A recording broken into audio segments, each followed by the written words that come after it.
Dəyərli izləyicilər, Pancomi TV YouTube kanalına xoş gəlmisiniz.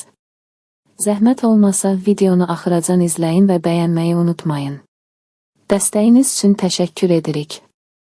Amerika Birləşmiş Ştatlarının prezidenti Donald Trump Türkiyəli həmkarı Rəcəb Tayyip Ərdoğanın dəvətinə müsbət cavab verdiyini və Rusiya və Ukraynalı liderlər Vladimir Putin Zelenski ilə İstanbulda sülh danışıqları aparmağa açıq olduğunu açıqlayıb.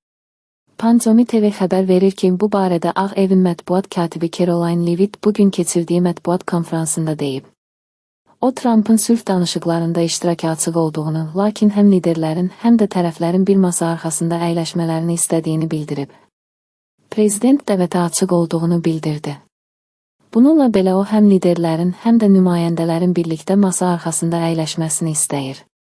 Qeyd edək ki, Türkiyə prezidenti Rəcəb Tayyip Ərdoğan Nazirlər Kabinetinin iclasında verdiyi açıqlamalarda liderlərin İstanbulda sülh masasında bir araya gəlməyini ən böyük arzusu kimi qiymətləndirib.